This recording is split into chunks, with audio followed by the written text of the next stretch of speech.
Hello students, today we will start with a very interesting chapter which is gravitation. As you know that astronomy has got a very long history. Earlier people used to think that our planet Earth was the center of the universe and all the other bodies, the sun, stars were revolving around it. But later on, with detailed observations of the sky and the contributions of Copernicus, then Galileo, this all led to the fact that Sun is the center of the solar system and all the other planets were revolving around it. A famous astronomer, Tycho Brahe, he had observed the movement and the orbits of the planets and he had recorded all the data. So using this data, Kepler was able to form three laws which is known as Kepler's laws. Kepler was his assistant. Later on he formed the three laws. The first one is the law of orbits. Okay, so this law states that all the planets are revolving around the sun in an elliptical orbit, and as you know, an ellipse has got two focus.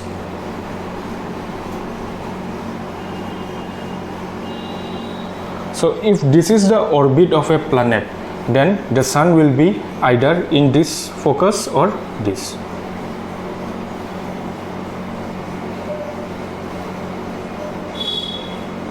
So if the planet is revolving in an elliptical orbit, then the sun will be either in one of its focus. Okay, so this is the first law of orbits. The next is the law of area. Okay, so this is an elliptical orbit. Suppose here is the sun. A planet is revolving around the sun in an elliptical orbit, and suppose this is the position vector. Okay, position vector.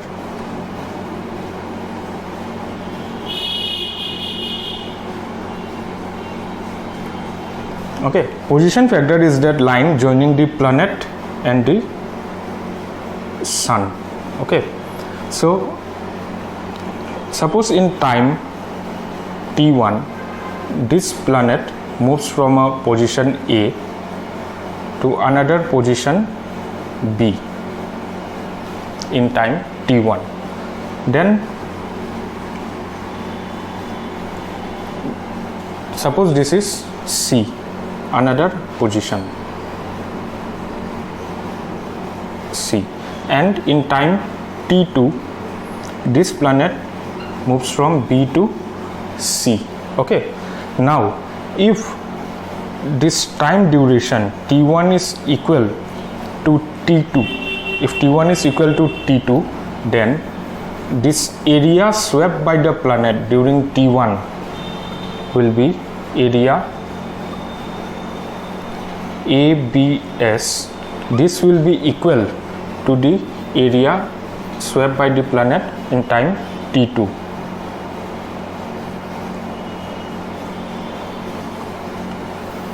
Okay, so during a particular time interval t1 equal to t2, area swept by the planet during t1 will be equal to area swept by the planet during t2.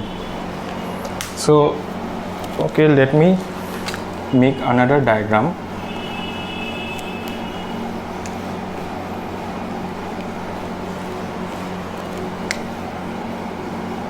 Suppose here is the sun.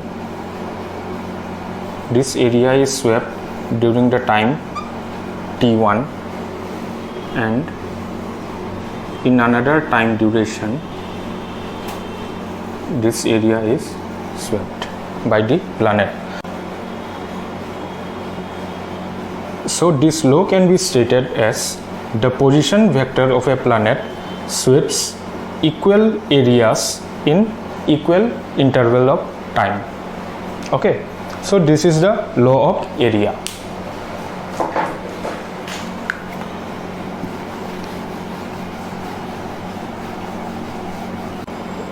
The third one is the law of periods.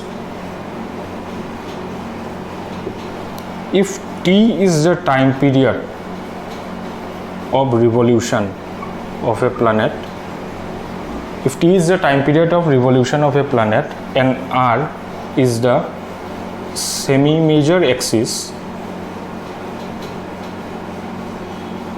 of the elliptical orbit, then t square will be proportional to r cube.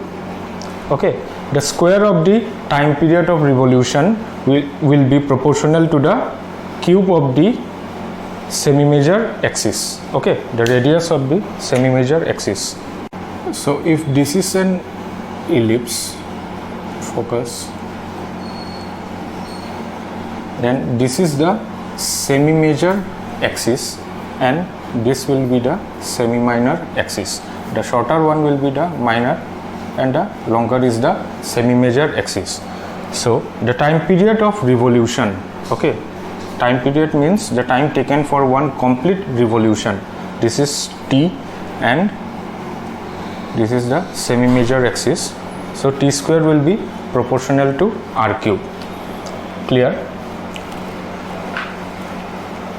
So from here we can state that if there are two planets with time period t1 and t2, time period of revolution around the sun, r1 is the semi-major axis of the first planet and r2 is the semi-major axis of the second planet, then we can write that t1 square by t2 square will be equal to r1 cube by r2 cube. Okay, so using this formula we can find the time period of planets or the semi-major axis of the elliptical orbit of the planets.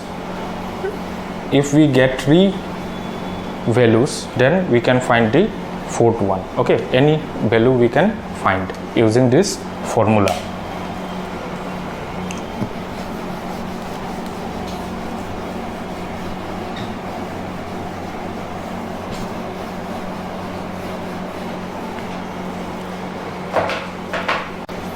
Let us take an example of Neptune.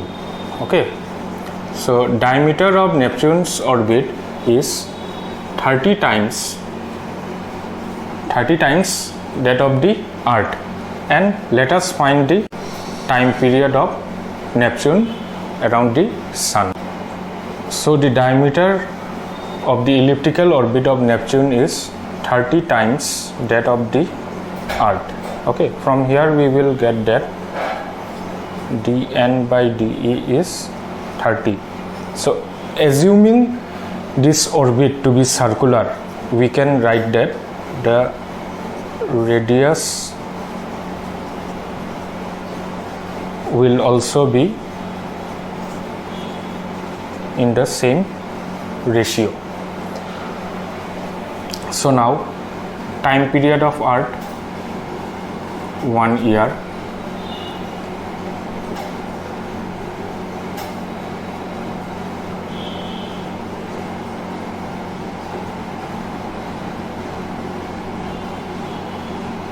this we will get from Kepler's law. So putting this value here, we find that Tn square will be 1 square, then this ratio is 30.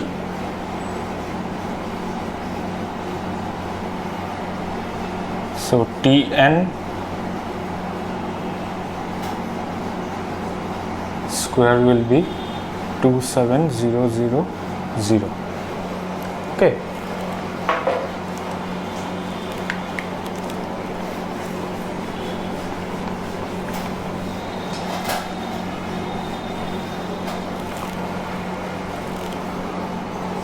so from here we can get that Tn is 27000. So this is what 900 into 30. So square root of 900 is 30. This will be 30 root over 30. So this root over 30, how will you find? You can take an approximate value. So it is between root over 5, root over 25 and root over 36. This is 5, this is 6. So this answer will be around 5.5. Okay, so if you multiply this,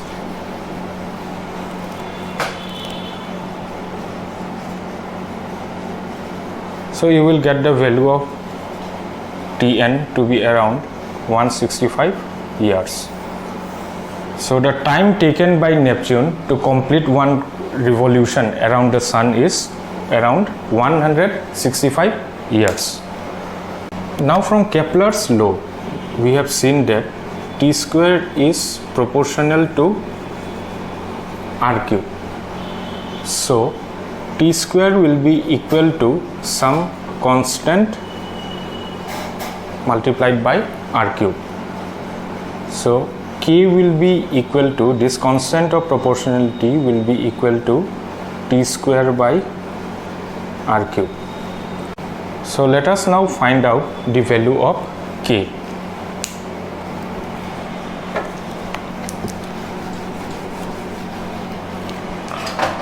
Let us take two planets, Earth,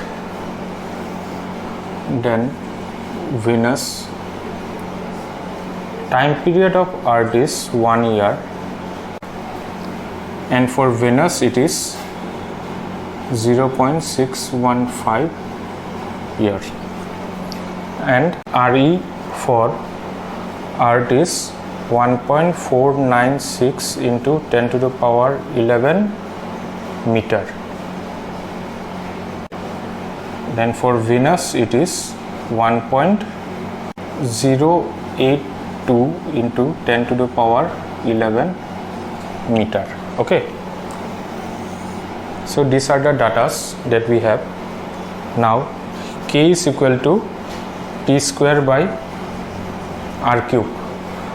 So put these values here. Remember, this is given in meter, so 1 year we have to convert it into seconds. So T square will be 1 year into 365 days, 24 hours, 60 minutes, 60 seconds.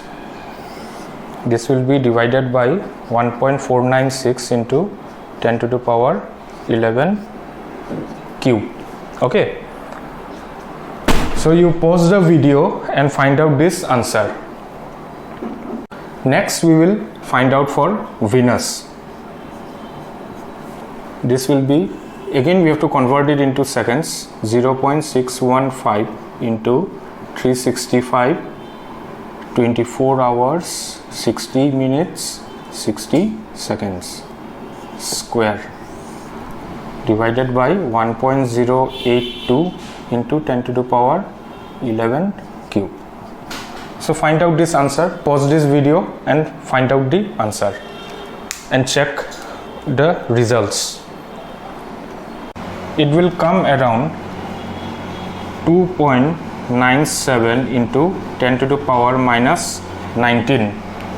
2.97 into 10 to the power minus 19, and what will be its unit? For time period it will be second square and divided by meter cube. So this will be the answer in both the cases. Okay, so this is a very surprising answer. In both the cases you will find that the answer is 2.97 into 10 to the power minus 19. So what can you deduce from this result? In both the cases answers are same.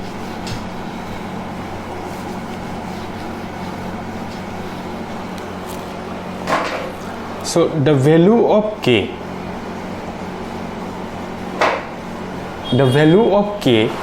will be same for all the revolving objects around the same primary source.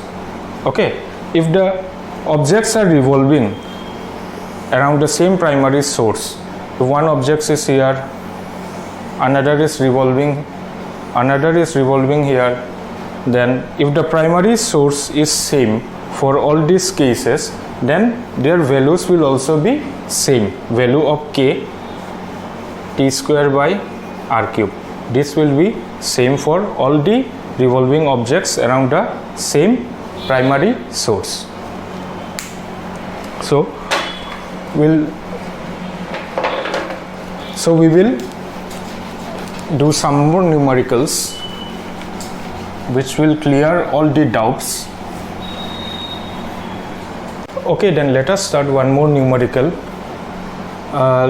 Let the time period of a satellite is 7 hours, and if its radius is increased twice, if its radius is increased twice, then we have to find the new time period.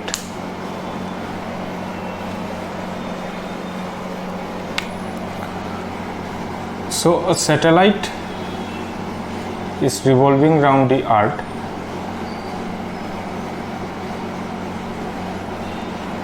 This is the radius, and now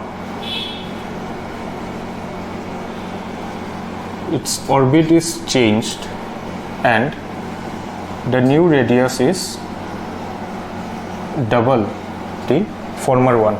Okay, so here the new radius is twice r. Then we have to find out the time period for this new orbit.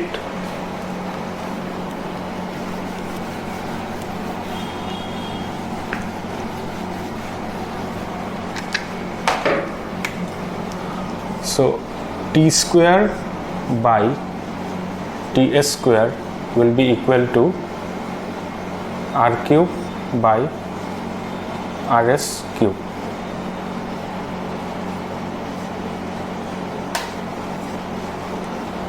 So it was what, 7 hours. Then the new radius we can write it as twice rs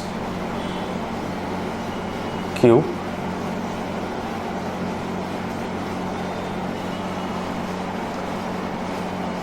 so t square will be equal to 49 into 8 rs cube upon rs cube. So this will be cancelled, so it will be 49 multiplied by 8. So t will be equal to what, square root of 49 multiplied by 8. This will be 7 root over 8. So square root of 8 is what, it will be around 2.8.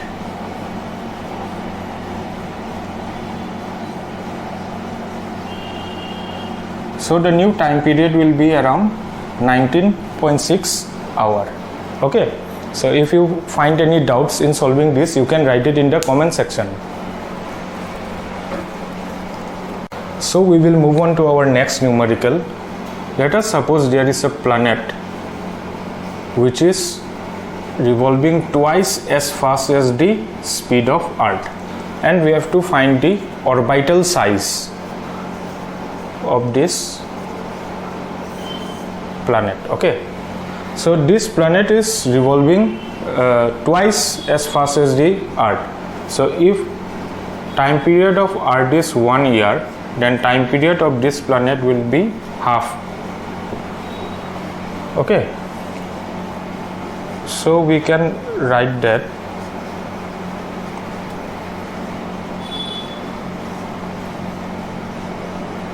this is from Kepler's law. Here if you insert these values,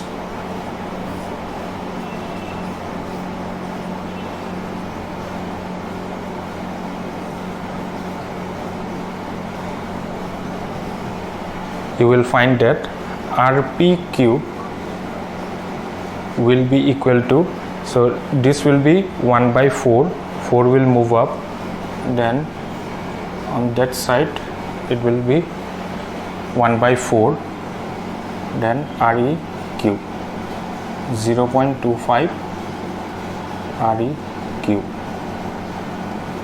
Okay, so Rp will be around 0.63 Re. So the orbital size of this planet will be 0.63 times the orbital size of Earth. Clear? So our next topic is universal law of gravitation.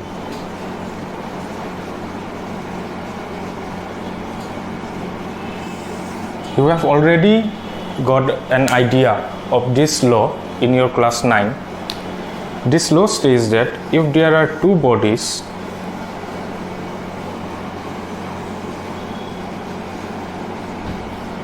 body with mass m1 and another body with mass m2 separated by a distance r, then the force of attraction between these two bodies will be proportional to the product of their masses, and also it will be proportional to the square of the inversely proportional to the square of the distance between the two bodies.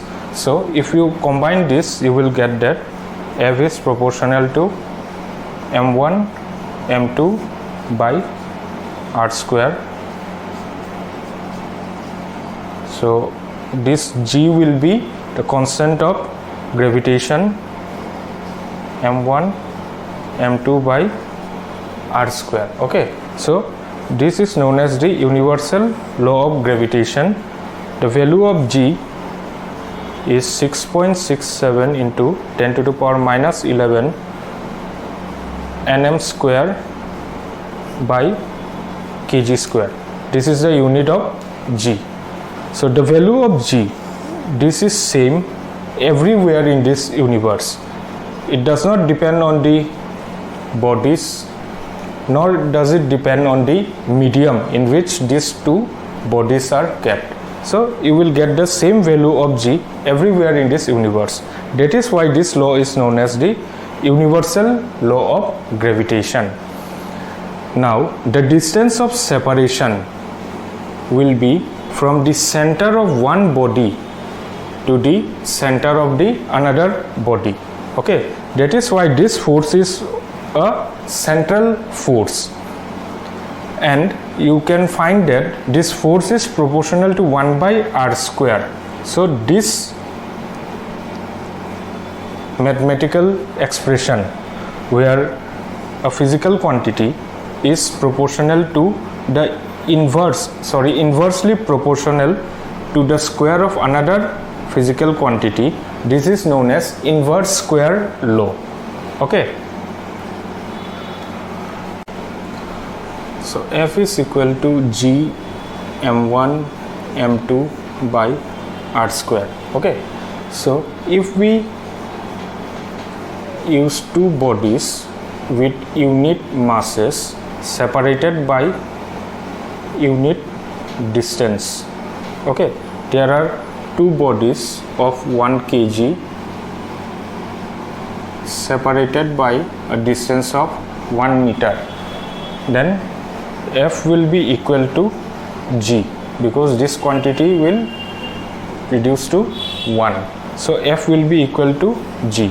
So from here we can define this gravitational constant, that it is numerically equal to the force of attraction between two bodies of unit masses separated by unit distance. So we can define this universal gravitational constant, and remember its value is 6.67 into 10 to the power minus 11 Newton meter square per kg square. Okay, so this you have to convert it into CGS system.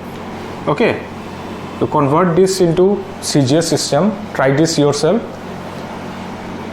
Now this value of G, this was experimentally determined by an English scientist Henry Cavendish in 1798. First time it was experimentally determined. So now if we consider that there are two bodies, one is 60 kilogram, another body it is 50 kilogram kept at 1 meter apart. Then what will be the force? It will be 60 into 50 divided by 1 square.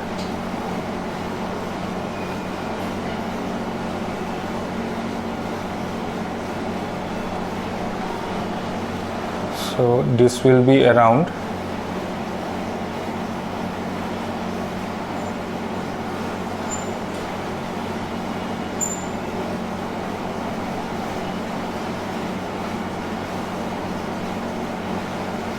2.001 into 10 to the power minus 7 Newton. Okay, so this is the force of attraction between two bodies of mass 60 kg and 50 kg. This value of force is very small. As you can see, the power is 10 to the power minus 7 here. It is of the power of minus 7. So this value is very small.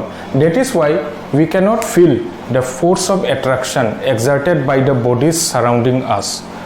This is all because of this quantity, the value of G. Here 10 to the power minus 11.